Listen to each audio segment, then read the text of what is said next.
তোমরা তো আগের ভিডিওতে দেখেইছো আমরা গেছিলাম দক্ষিণেশ্বর। তারপর দক্ষিণেশ্বর থেকে বাড়ি এসে আমি করে নিয়েছিলাম হচ্ছে স্নান। স্নান করে নিয়ে চলে গেছিলাম হচ্ছে বাড়ির ঠাকুরকে পুজো করতে। যেহেতু সকাল সকাল বেরিয়েছিলাম তাই জন্য আর বাড়ির ঠাকুরকে পুজো করে যাওয়া হয়নি।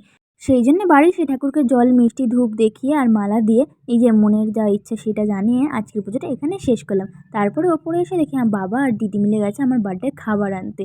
তো যাই হোক এই দেখো আজ দিদিরাও চলে গেছিলো বিরিয়ানি আনতে আর এই দেখো আমার বার্থডের আজকে খাওয়া-দাওয়া। তো এখানে সবকিছুই প্রায় মা করেছে।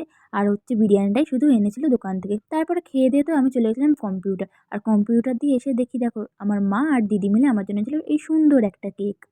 কেকটা তো আমার ভীষণই পছন্দ হয়েছিল। তো আমি তারপর কেকটা নিয়ে কিছু ফটো তুলে নিয়ে তারপর ক্যান্ডেলগুলো লাগিয়ে নিয়ে কেকটা সুন্দরভাবে কেটে নিলাম। ফার্স্টে মাকে দেন দিদিকে খাইয়ে দিলাম। আজকের জন্মদিনের দিনটা আমার বেশ ভালো কাটলো সত্যি।